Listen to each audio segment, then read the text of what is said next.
Muchas gracias por estar aquí. Bueno, estamos sobre todo para que Fernando Rodríguez Izquierdo nos hable de un par de libros bastante singulares, muy importantes, creo yo, para explicar o sea, cómo se enfrentaron algunos autores japoneses a la Segunda Guerra Mundial y sus consecuencias, ¿no? Sobre todo cuando me propusieron introducir a Fernando, para mí fue un lujo, sinceramente, porque uno de los libros, Hogueras en la llanura, para mí ha sido uno de los decisivos, es uno de los que tengo como en el estante de libros, digamos, que me acompañan donde duermo. Tengo una estantería donde tengo esos libros que quieres como que tener cerca la vibración, ¿no? Y uno de ellos es Hogueras en la llanura, que a mí me resultó como muy importante a la hora, junto con otros libros, El corazón de las tinieblas de Conrad, El desierto de los tártaros de Bucciati, y con Los desnudos y los muertos de Mailer. Ooka entra dentro de esos libros que fueron para mí muy importantes a la hora de escribir una de mis novelas, ¿no? Entonces, pues eso, saber que iba a estar aquí con alguien que me había dado algo tan poderoso, pues para mí, pues eso, ya os digo que ha sido un lujo. Fernando, para ponerlo un poco en contexto y para ver por qué tradujo también los libros de Ooka y Takeyama, también ha traducido otros libros, por ejemplo, de Tanizaki, como La vida en máscara del señor de Musashi y Enredadera de Yoshino. Ha traducido recientemente, por ejemplo, a Kenzaburoe, Salto Mortal, y tiene varios, tiene traducciones de Murakami, La caza del carnero salvaje, tiene nada más y nada menos que a Soeseki Natsume, y entre otras distinciones que ha recibido por su carrera, está el premio Noma de traducción literaria del japonés al español, patrocinado por la editorial Kodansha de Tokio, y ha recibido una distinción al alcance de muy pocos, como es la Orden del Sol Naciente. Este par de libros, por hacer una pequeña introducción que después Fernando pues ampliará y hará mucho más detallada, como decía antes, se enfrentan a las consecuencias o sea, cómo dos personas, en este caso son Mitsushima, y en el caso del arpa birmana, y el soldado Tamura, en Hogueras en la llanura, cómo reciben el impacto básicamente de descubrir que su país y la idea que tenían de su país pues les ha abandonado como soldados en medio de la batalla, ¿no?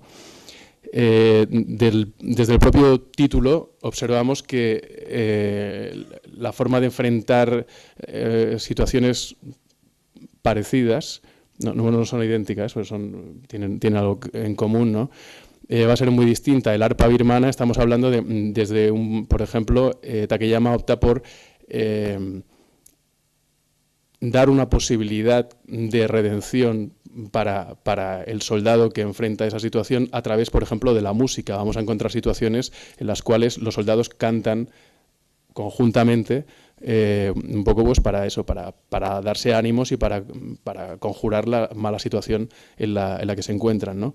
Mientras que Hogueras en la llanura, desde el propio título también, tenemos la imagen, uno es el arpa, la música, el otro es las hogueras, que de alguna manera lo que están haciendo, uno es en Birmania, Hogueras en la llanura es en Filipinas, y lo que hacen esas hogueras es señalar la posición más o menos de los japoneses, de manera que lo que hacen es, las hogueras son una amenaza, o sea, para los japoneses. Ahí lo que están haciendo es, cada vez que ves una hoguera, es decir, están hablando de mí y están hablando de que soy la presa a cazar. O sea, son dos miradas absolutamente diferentes, ¿no?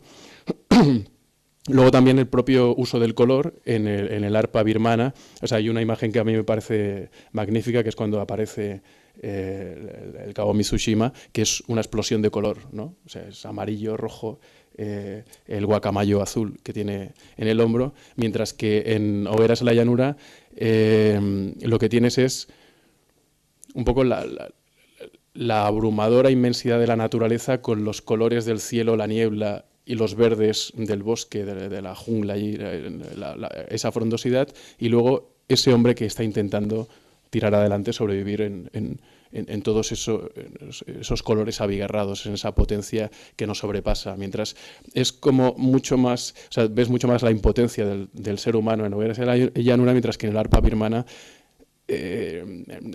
por decirlo así, el color transmite esperanza. Es un poco quizá, ¿no?, esa sensación. En ambos casos, lo que sí que vamos a estar es enfrentando pues cómo piensan los japoneses, o sea, unas personas que han sido educadas en principio en no cuestionar a la autoridad, en ocupar lo que se llama en Japón el lugar correspondiente. Tengamos en cuenta, o sea, que hoy en día todavía Japón es uno de los países del primer mundo donde hay menos afiliados a sindicatos. O sea, es una gente que tiene muy claro que ellos ocupan su lugar jerárquico en la sociedad y que en principio pues están destinados a no moverse de ahí. Pero claro, cuando esta gente se da cuenta de que van a tener que enfrentar, por un lado, la derrota inesperada, porque ellos pensaban que iban a imponer su visión del mundo, porque era la visión buena al resto del mundo, ¿no? Y por otro lado, el abandono absoluto por parte de sus poderes, pues van a recibir un shock descomunal los dos soldados, y cada uno pues lo intentará salir de ahí pues de formas muy distintas, ¿no? La batalla interior, que es lo que yo creo que es muy importante en este par de libros, va a ser lo es todo. Los enfoques son muy distintos porque mientras a Mitsushima lo vamos a ver a través de sus compañeros, sobre todo, o sea, vamos a ir sabiendo de él a través de forma indirecta, en Hogueras de la Llanura tenemos la primerísima persona de Tamura relatando su descenso más allá de los infiernos, diría, ¿no?, yo, que es lo que él hace, ¿no? Y todo eso es debido también, o sea, son voces como siempre, como muy sobrias en ambos casos, y que también se debe pues a ese espíritu japonés que ahora hemos visto de nuevo también recientemente reflejado con lo de los tsunamis, seguir esa idea de no gritar, no correr, mantener siempre la dignidad, aunque sepas que vas a sucumbir y que vas a morir, mantente siempre en tu lugar, en ese lugar correspondiente, ¿no? Hay una frase de mi último viaje a Tokio que me comentaron, esto me lo apunté aquí, me dicen: nos han dicho que el silencio es lo mejor y que antes que el ruido, casi cualquier cosa. Yo creo que es una frase como muy sintomática, ¿no?, a la hora de enfrentar los problemas por parte de los japoneses, a la hora de enfrentar la vergüenza y la humillación, y a la hora de que son también dos conceptos como muy definitivos a la hora de intentar entender cómo se piensa en Japón, y a la hora de entender, por ejemplo, por qué durante la Segunda Guerra Mundial pues el número de prisioneros que se hacía con los japoneses era infinitamente más bajo que el que se hacía en cualquier otro ejército. O sea, muchos se suicidaban, o en el caso de ver que no tenían salida, antes que volver derrotados, preferían lanzarse a pecho descubierto prácticamente a que los acabaran, ¿no? Y por eso te das, o sea, esa paradoja constante que es, yo creo que vivir en Japón, por eso es tan fascinante, y nos ofrece esas contradicciones extraordinarias y que hacen que sea un país que no se acaba nunca, porque está lleno de matices y de cosas que nos extrañan y nos encantan a la misma vez, ¿no? Aquí el enfoque, claro, vamos a la parte más cruda de Japón, ¿no? Y te encontrarás con soldados que se sorprenden. Tamura se sorprende porque compañeros suyos ofrezcan su hombro para sacarle de un atolladero, de una situación difícil. O sea, lo normal en la situación de Tamura lo normal sería que lo abandonaran ahí a su suerte, que nadie le diera apoyo, en una sociedad en la que justamente lo que se está abogando es por el grupo, o sea, por hacerse fuerte en el grupo. Esto en el arpa birmana va a ser enfocado de otra manera. Ahí el grupo sí que va a tener otra importancia, ¿no? Y la solución de Mitsushima será será distinta. Es que no me extenderé tampoco más porque a esto le va a tocar a Fernando hacerlo, ¿no? Sí que la religión será también para los dos. En algún momento vamos a ver cómo para los dos puede ser un apoyo. Tendremos el budismo y el cristianismo y veremos cómo uno de pronto es un agarradero suficiente, parece ser, mientras que para el otro es un espejismo de algo que pudo ser un lugar donde apoyarse, pero de pronto pues resultará que no, que cuando te acercas a esa fe resulta que no es suficiente para salir adelante, ¿no? No sirve. En cualquier caso, yo creo que este par de libros sí que ahora vistos también con otra perspectiva y después de algunos encuentros en Japón, yo creo que ayudarán a acercarnos. Y antes de darle paso a Fernando, me despido con una imagen que me llevé también de Tokio últimamente. Fue con un chico que conocí allí, pues que me ayudaba a introducirme en la ciudad y me sirvió también de traductor porque yo no tengo la inmensa habilidad, fortuna, bueno, eso no es fortuna, eso es muchas horas de dedicación, ¿no?, de saber japonés.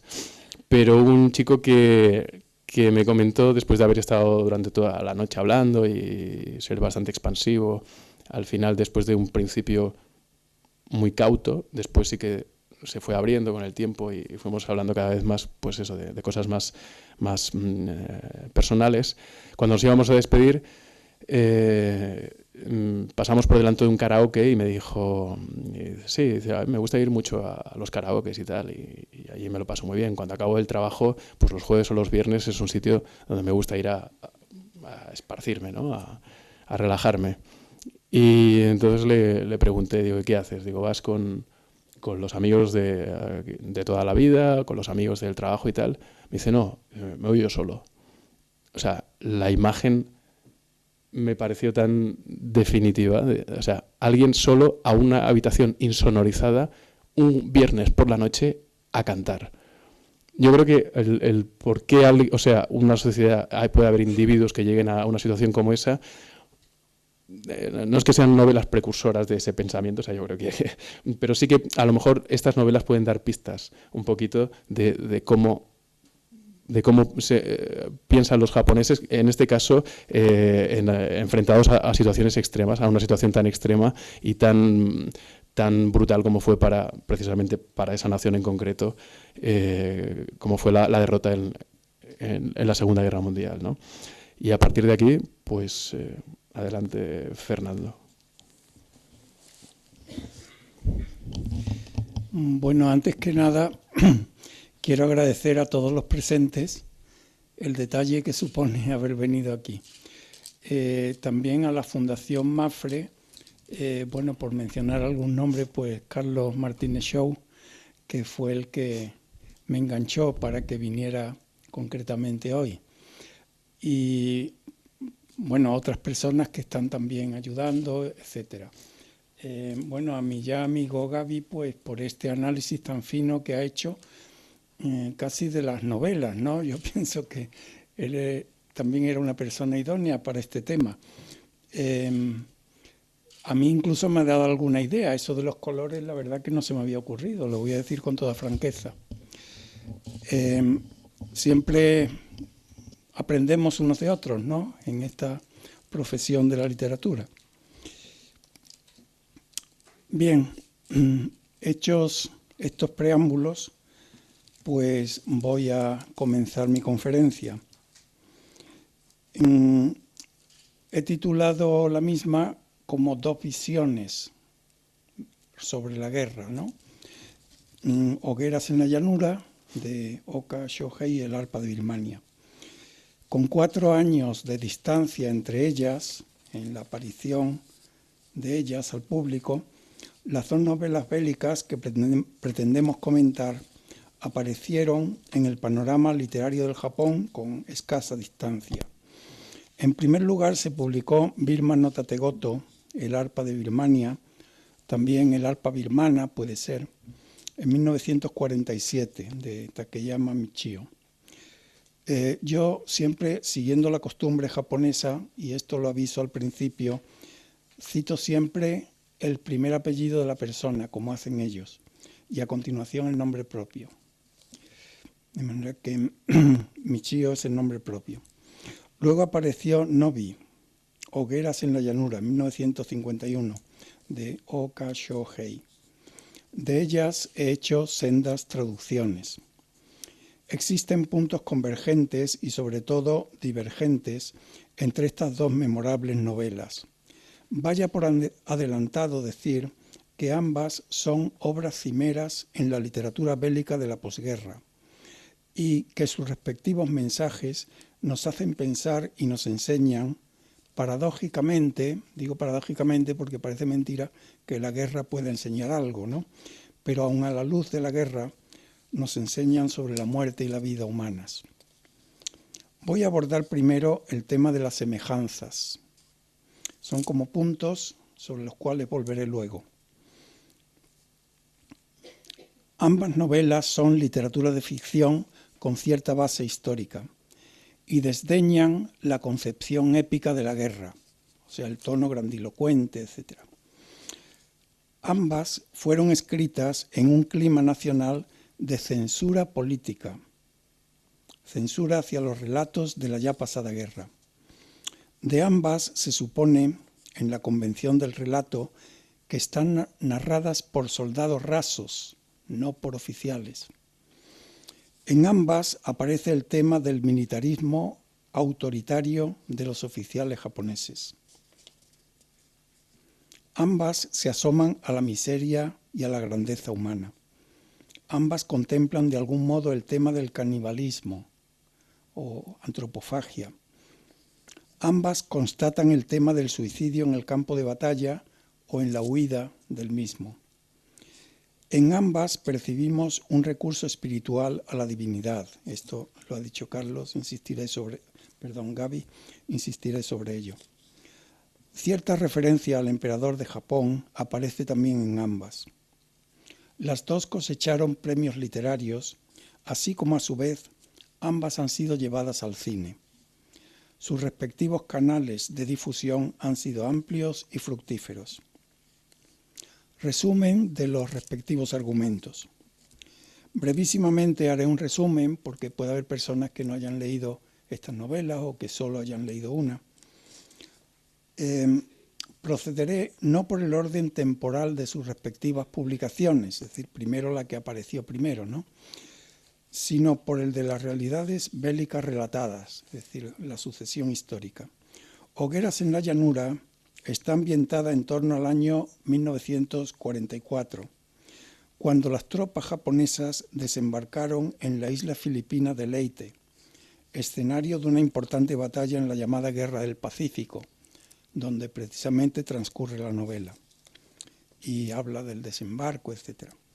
Debe tenerse en cuenta que un año antes, en 1943, había aparecido un relato bélico del escritor japonés Kon Hidemi, titulado Philippine Yugun, nuestro ejército en las Filipinas, es decir, que ya había soldados en Filipinas desde antes. Por su parte, el arpa de Birmania arranca con la rendición de Japón en 1945.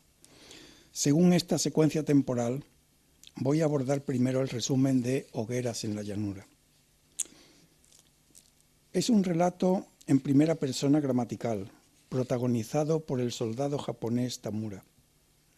Encontrándose este enfermo de tuberculosis, es abofeteado en pleno rostro por su jefe de patrulla, no más comenzar la novela. Es decir, la novela empieza así.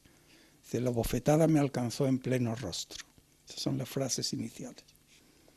Pues ocurre que Tamura es rechazado varias veces, tanto por su tropa como por un hospital de campaña japonés, con el argumento, en el caso del hospital, de que no aportaba provisiones para el Fondo Común de Comidas. Estaba tuberculoso. Las provisiones iban destinadas más bien a la plantilla del hospital que a sus enfermos. Era una manera de tener la despensa llena, pero de ella se surtían sobre todo los que trabajaban en el hospital. Tamura entonces se lanza al campo, considerándose en cierto modo ajeno al ejército japonés, como un desertor en potencia. Incluso dice, yo me reía cuando veía que a los japoneses les iba mal, porque claro, a él lo han rechazado, pues parece antinatural, pero al mismo tiempo lógico, ¿no?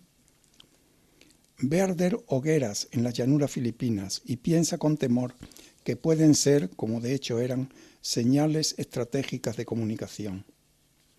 En su deambular da con una plantación filipina, al parecer abandonada, de la que él se alimenta por un tiempo. En una incursión que hace a la aldea más próxima, se ve apremiado a matar, en defensa propia, según piensa él, dentro de su nerviosismo, mata a una mujer filipina.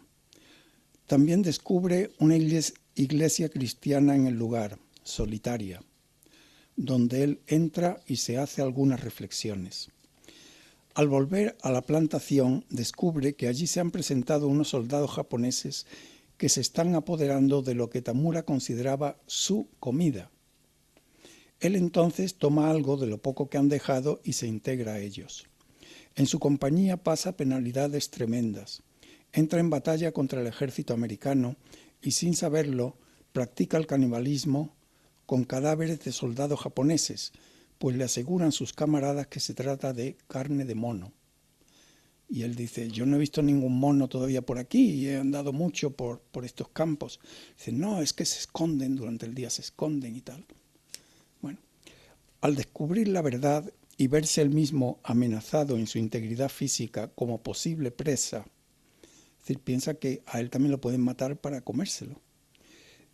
Entonces él mata por un mal azar a un compañero, quien a su vez acababa de matar a un oficial despótico. Finalmente Tamura, a un enfermo, es repatriado tras pasar por un hospital en las Filipinas. Ya en Japón es internado en un sanatorio donde redacta sus memorias entre muchos tormentos internos. Incluso cuando mejora de sus dolencias físicas, sigue mentalmente enfermo. En toda esta trama se advierte la mano casi autobiográfica de Ooka Shohei, quien en 1944, con 35 años, fue movilizado por la Armada Imperial Japonesa y enviado al frente bélico de la isla de Mindoro, en Filipinas. Es decir, no era Leyte, pero una isla de las Filipinas, Mindoro. Al año siguiente, Ooka fue capturado por las tropas norteamericanas e internado en un campo de prisioneros en la isla de Leyte. Fruto de estas aciagas experiencias, él escribió en 1948 una breve narración autobiográfica, Furioki, es decir, prisionero de guerra, y 3 años más tarde la novela que ahora comentamos. Entre 1967 y 69 todavía nos dejó otro relato bélico, Reite Senki, Reite quiere decir Leyte, la guerra en Leyte, una narración semidocumental. Pasemos ahora a resumir El arpa de Birmania. La obra arranca con una escena de regreso de soldados protagonizada por cierta tropa de japoneses repatriados, pero animados por un gran espíritu, cuando llegan a la estación de ferrocarril de Shinagawa en Tokio.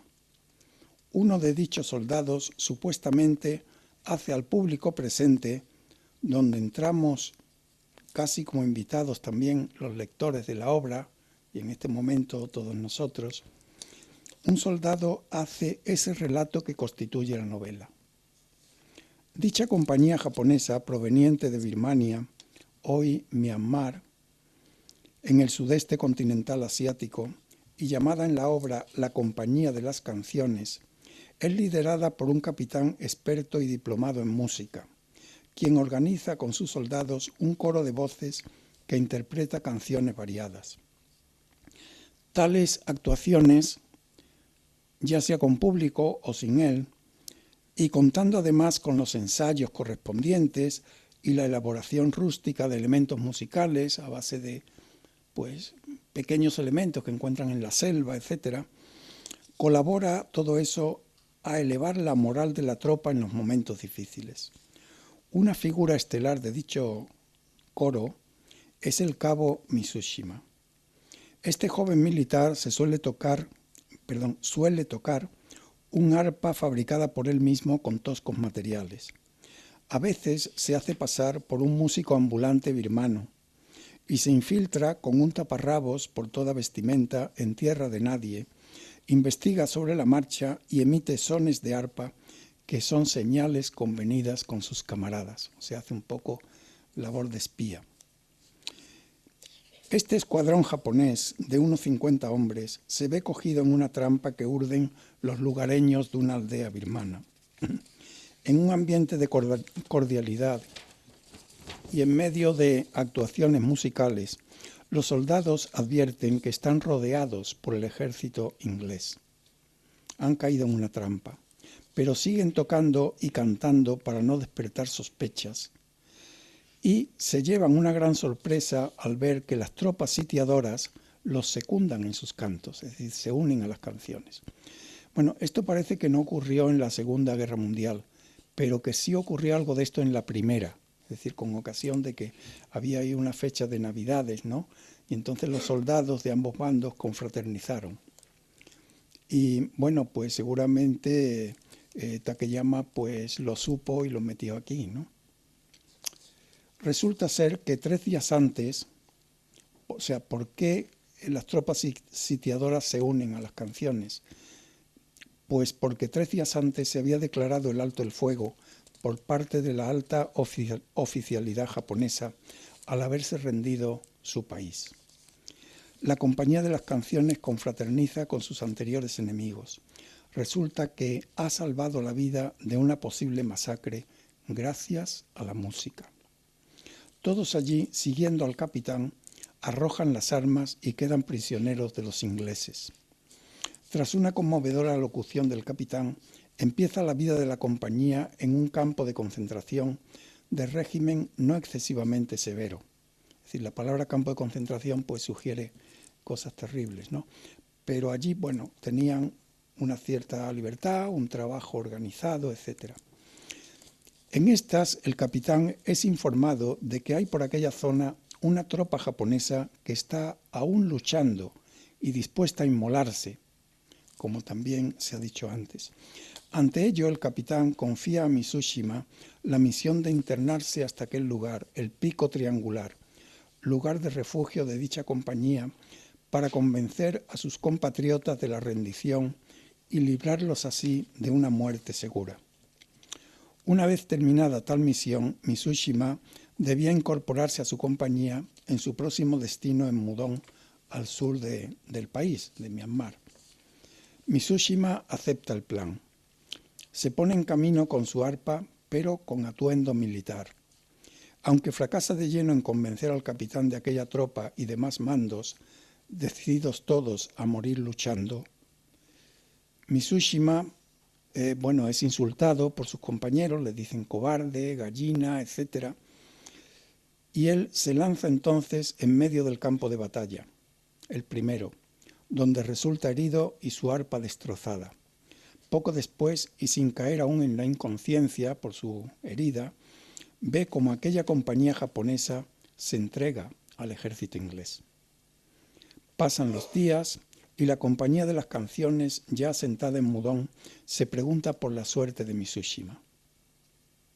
Pasado cierto tiempo, a veces la compañía de las canciones se topa en encuentros casuales con un bonzo birmano itinerante que tiene cierto parecido con Mitsushima.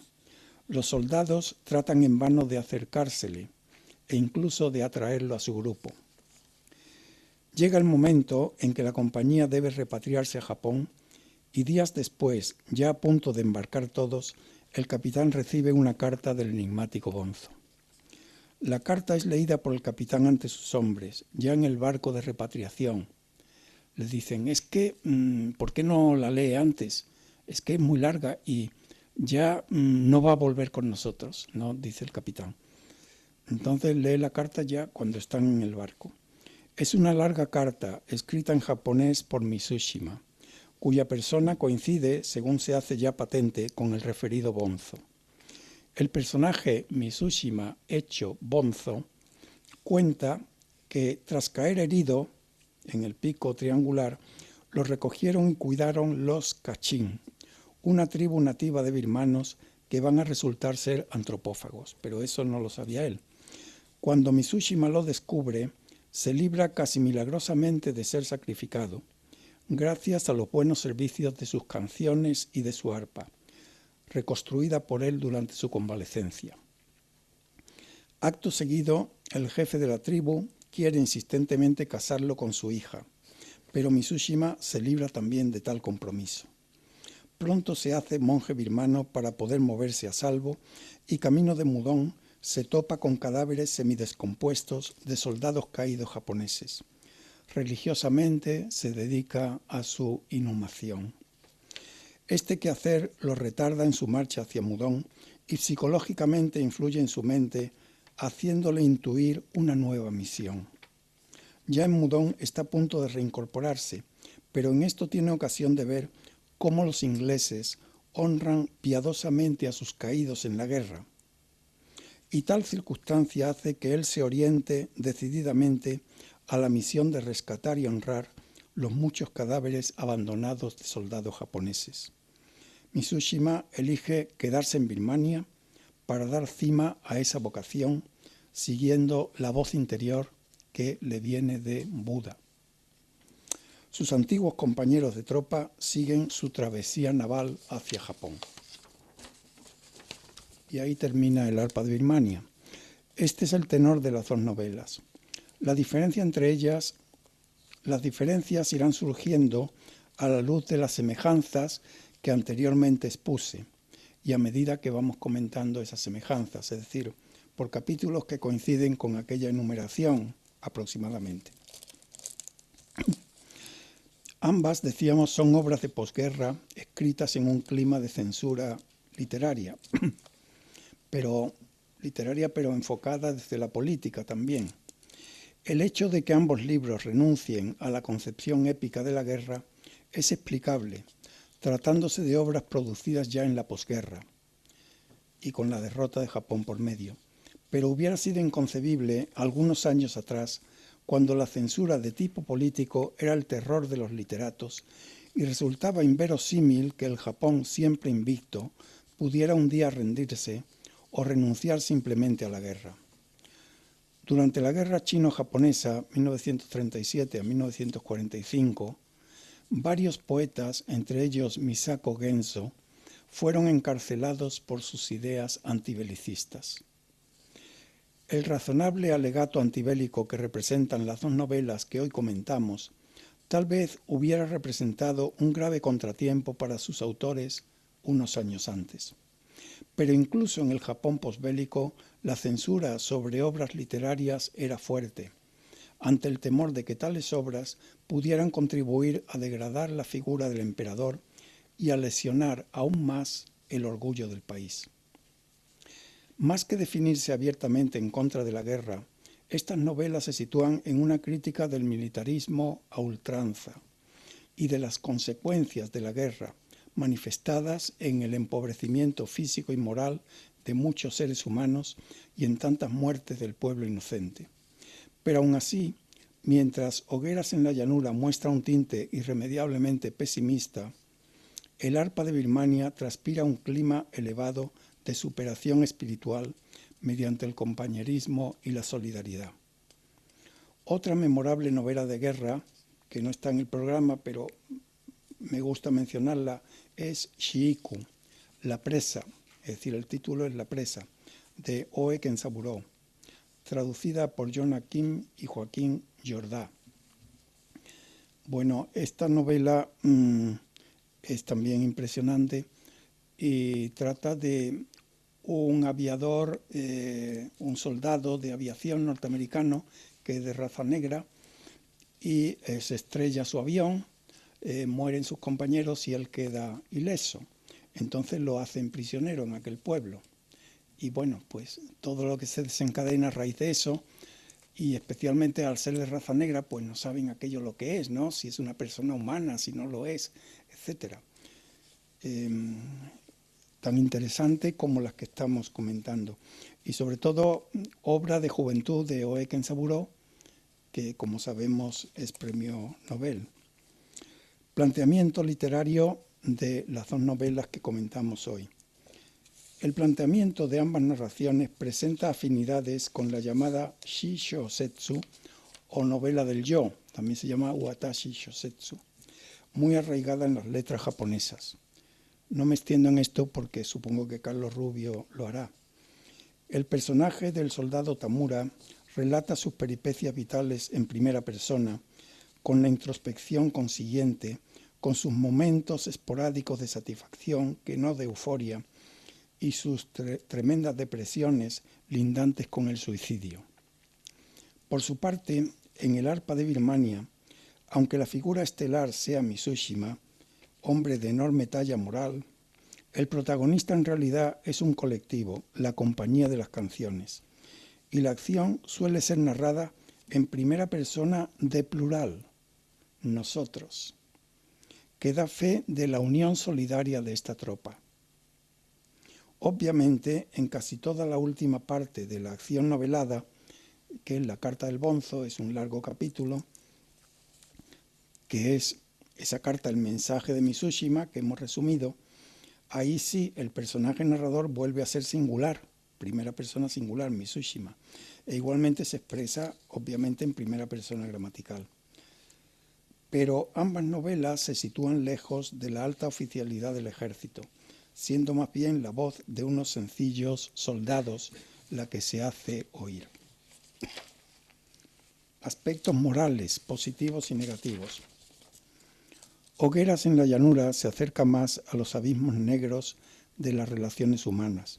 Son allí soldados japoneses los que se convierten en enemigos y perseguidores de soldados japoneses, y los que tratan a sus semejantes con despotismo y egoísmo. Cuando Tamura ve brillar las hogueras en los campos de Leyte, piensa enseguida que al pie de las mismas hay hombres que las alimentan. Esto, dentro de lo negro de la trama, es bonito porque él piensa en las personas. Aunque dichos hombres, si son filipinos, representan también un serio peligro para él.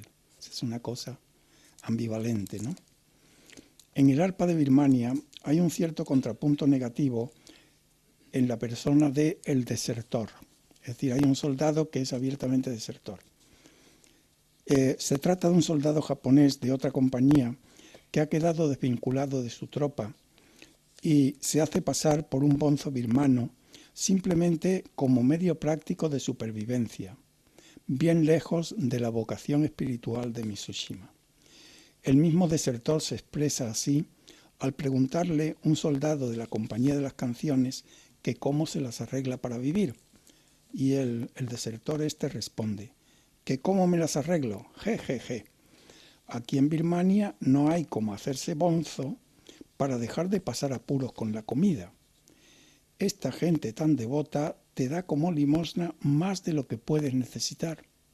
Y además quitándoselo ellos mismos de la boca, ¿no? Porque dice que los birmanos son muy religiosos. El enfoque utilitarista de su concepción de la vida choca frontalmente con el ánimo altruista de los soldados que integran la compañía de las canciones. Por eso digo que es un contrapunto. Canibalismo. El canibalismo tiene su momento en ambas novelas. En Hogueras en la llanura, tal fenómeno resulta crucial para el argumento, pues es como tocar fondo en el descenso a la miseria humana. Hay una caza del hombre entre los mismos japoneses para poder comer, siquiera sea carne humana. En El arpa de Birmania, el canibalismo constituye más bien un episodio cómico. El soldado Mitsushima herido es bien tratado entre los salvajes kachin. Le dan espléndidamente de comer e incluso le hacen engordar. Él lo interpreta como amabilidad de sus captores, que al mismo tiempo le curan su herida, etc. Pero un día próximo a la fiesta de la tribu, descubre que lo están cebando para sacrificarlo y para comérselo. Los kachin, se nos dice, no son antropófagos indiscriminados, solo comen carne humana con ocasión de una festividad y para apropiarse de las cualidades de valentía y arrojo que pueda tener una víctima destacada. En tal caso, era un dudoso honor verse uno escogido como víctima para el sacrificio. Quiere decir que uno era valiente, ¿no? Pero claro, por ser valiente te van a matar. Mitsushima, con ayuda de su arpa y sus canciones, logra arteramente escaparse del fatal trance. O sea, todo esto es divertido, de verdad. Suicidio.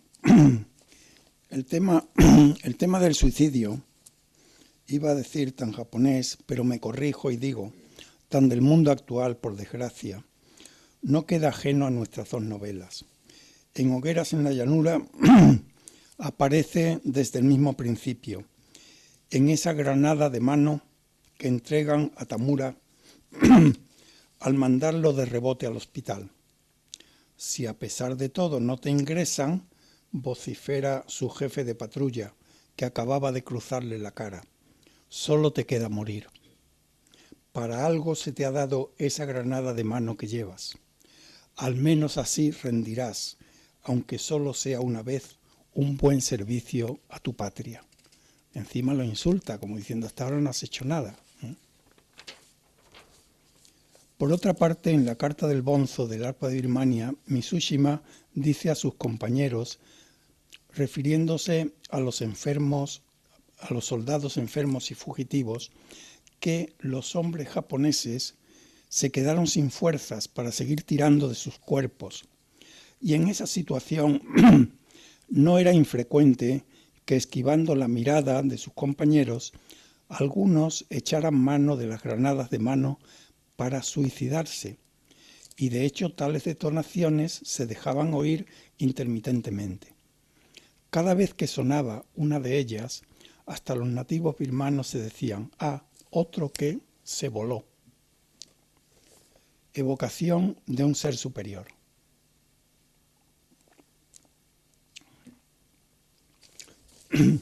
Ser superior entre comillas, quiere decir pues un concepto de divinidad, ¿no? En ambas novelas hay un recurso a un ser superior, diríamos que una mirada a las alturas, o más bien a la interioridad de la misma persona humana. Oka Shohei fue educado de niño en una misión protestante y finge que Tamura, su personaje, también ha recibido una educación cristiana. Tamura en sus andanzas descubre a lo lejos una cruz en el paisaje que interpreta como de una iglesia, la cruz que corona una iglesia, y se acerca a ver qué hay. Su emoción es grande al descubrir una figura de Cristo en la cruz, en medio de un Vía Crucis, donde ve a Cristo pues muchas veces, ¿no? E inmediatamente hace una transposición mental del maltrato recibido por Cristo al recibido por él mismo en aquella guerra, pensando ambos somos inocentes. Y se pregunta cómo los filipinos, siendo cristianos, pueden ser enemigos suyos. Palabras de los salmos de David, como desde las profundidades clamé a ti, Señor, y también aunque camine por el valle sombrío de la muerte, no temeré mal alguno. Estas palabras devuelven momentáneamente a su espíritu el ansiado sustento interior y un momentáneo sosiego, pero no es suficiente. En el arpa de Birmania, el cristianismo aparece más marginalmente durante el funeral celebrado en Mudón por los soldados ingleses caídos en batalla, con igual recuerdo para los japoneses caídos. Esto es significativo, o sea, hacen un funeral por sus soldados, pero también veneran a los contrarios. Presenciar este evento es un revulsivo para Mitsushima, quien piensa al punto que muchos soldados japoneses víctimas de la guerra yacen pudriéndose por los campos y ríos de Birmania, sin recibir un lugar adecuado de descanso. La creencia budista de que en tales condiciones sus espíritus no pueden hallar reposo, lo mueven vivamente a asumir esa labor de rescatar los cuerpos e incinerarlos o enterrarlos piadosamente. Es una voz interior, en este caso de Buda divinizado, la que lo invita a la ingente tarea. Al principio de la larga carta dirigida a sus compañeros, Mitsushima dice: «Yo no volveré ya a Japón. Es una determinación que he tomado. Tengo hecho un voto Es posible que permanezca aquí hasta el fin de mis días. Y esto porque me he hecho bonzo, porque ahora sirvo a Buda con todo mi ser. Mi vida se conforma a lo que me dictan sus enseñanzas. He de seguir en todo la voluntad de ese alguien superior a nosotros que me habla diciéndome, haz esto. Referencia a la Casa Imperial japonesa. La referencia al emperador de Japón es muy velada en ambas obras, pero el amor a Japón, el deseo de volver al país natal y el orgullo de ser japonés afloran por muchas páginas indistintamente. Es curioso que hacia el final de Hogueras en la llanura, Tamura se queda mirando el fusil que sostiene en las manos y dice: el escudo del crisantemo imperial que tenía tallado en la tapa del fusil estaba cruzado por una gran X, como si alguien lo hubiera tachado. Seguramente podía haber sido un soldado japonés resentido, el autor de aquella tachadura. Se cuenta que el padre de Ooka Shohei era un decantado enemigo de la cultura militar y militarista del Japón imperial. Y su hijo, nuestro autor, recordaría esa condición anímica de su propio padre al escribir las líneas que acabamos de leer. Tal vez se encuentra aquí la constatación de una velada crítica al recuerdo de la Casa Imperial que enviara a sus tropas a morir en lejanas tierras por el feroz militarismo de sus oficiales y personas de confianza. Y como observa José Jiménez Lozano en el prólogo de la traducción española, ¿acaso se atisba ahí, en esa enigmática X, que es como la cruz de San Andrés, ¿no? Una alusión al signo cristiano de la cruz, signo de contradicción, signo de caída y resurrección, como reza el Evangelio, y como oscuramente intuía a ráfagas el mismo Tamura. En el arpa de Birmania, la única frase que tiene una cierta referencia al emperador de Japón es la siguiente, puesta en boca del capitán de la compañía de las canciones al dirigirse a sus hombres recién hechos prisioneros. Dice el capitán, hemos llegado a la rendición, y no solo nosotros como individuos, nuestra nación también se ha rendido. Y aunque a esta tropa no le llegaran hasta su campo de concentración birmano las palabras del emperador Hirohito transmitidas por radio, esa retransmisión fue ciertamente histórica y resulta imposible esquivar su recuerdo. Oe Kenzaburo, en otra obra que también traduje yo, como ha dicho Gaby antes, que es Salto Mortal, Chu Gaeri en japonés, pues sí que tiene una reconstrucción muy detallada de esa emisión de radio del emperador. Premios literarios, motivación de los autores y difusión de sus obras. Hablando ahora de premios literarios, diremos que Hogueras en la llanura obtuvo el premio Yomiuri, otorgado por un célebre periódico japonés a raíz de su publicación.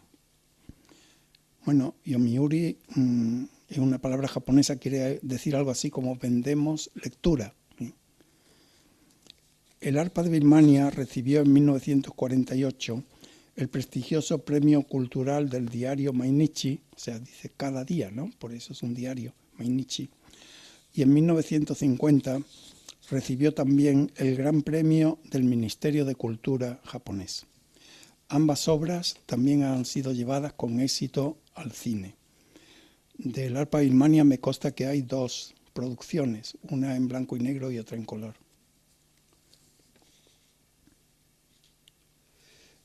Ooka, cuyo nombre propio Shohei, sin duda impuesto un día por su padre, según la costumbre japonesa, quiere decir paz ascendente, porque ese Sho quiere decir Noboru, Noboru, subir, elevarse. Y Hei, pues es paz, ¿no? O sea, con ese nombre, nuestro autor manifestó en cierta ocasión a un periodista: esta novela ha sido escrita precisamente para dar cuenta de ese derrumbe total, de ese infierno que fue aquella forma de derrota. Takeyama, a su vez, dice que escribió por un sentimiento interior, entre comillas, porque son sus palabras, tengo que escribir. Muy afín, por cierto, muy parecido al de su gran personaje Mitsushima en aquella su vocación personal. Tengo una voz interior que me dice, haz esto. Y él decía, tengo que escribir. Tal idea le vino urgida al autor de la novela por el encuentro con varios de sus exalumnos que volvían como soldados repatriados a Japón y le contaban historias de supervivencia y muerte. De hecho, fue el editor señor Fujita, director de la revista juvenil Akatombo, que quiere decir libélula roja, quien le puso en el disparadero de ponerse ya manos a la obra al pedirle una colaboración en forma de relato para su revista Akatombo. Aunque Oka es más citado como literato, tal vez Takeyama haya sido más leído, al ser recomendado a la juventud japonesa para su lectura, tanto en los institutos de enseñanza media como en las respectivas familias. Recuerdo a un amigo japonés, universitario, el cual me decía que al terminar de leer El arpa de Birmania siempre empezaba a leerlo de nuevo. Y verdaderamente hoy día dicha novela puede ser un atractivo y poderoso antídoto frente a la crisis de valores en la juventud actual, tanto en Japón como entre nosotros. Y tampoco nos viene mal a los mayores, por supuesto. Palabras finales. Para terminar, recordemos que entre las últimas palabras de Tamura, el protagonista de la novela de Oka, están estas. Un loco como yo sabe por experiencia que el ser humano consta de existencias separadas entre sí. En un ser así escindido en existencias dispares, ¿cómo va a ser posible que arraigue eso que se llama amor? Para mí, y para todos y todas aquí presentes o bien no presentes, deseo en esta vida una existencia integrada, capaz de crear en su entorno eso que se llama paz y amor. He dicho. Muchas gracias.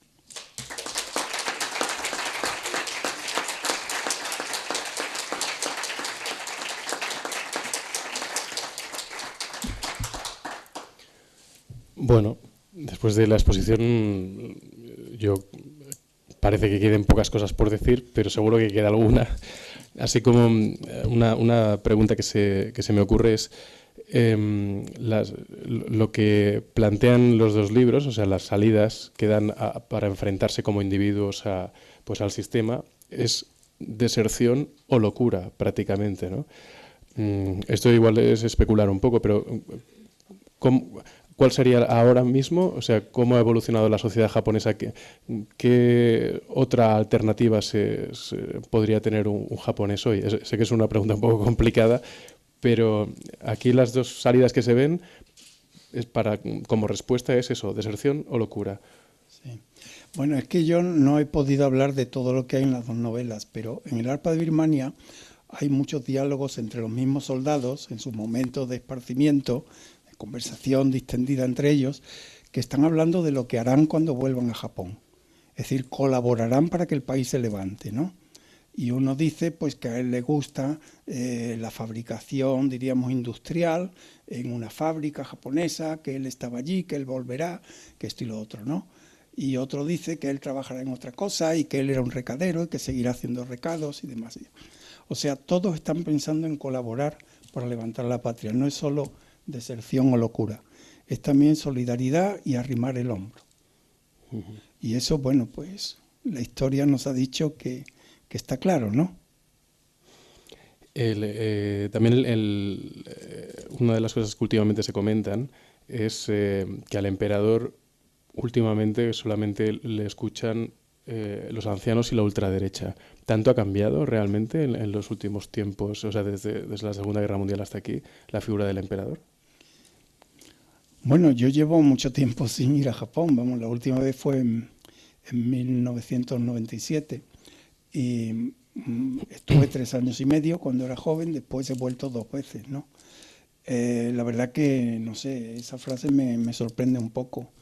Es decir, que los japoneses yo creo que siempre tienen al emperador como un símbolo, ¿eh? Y el día 1 de enero pues van allí a la locución del emperador, ¿no? Que ya tiene que ser detrás de un cristal blindado y estas cosas por seguridad, pero no lo sé. La verdad que puede haber, ¿no? En la vida actual pues muchos vuelcos y muchas maneras de enfocar las cosas de otra manera. Pero la verdad que no estoy tan puesto en lo que es la actualidad ahora de Japón como para responderte con claridad. Bueno, yo creo que muchas gracias por estar aquí. Muchas gracias a Fernando por la estupenda charla que nos ha regalado. Gracias.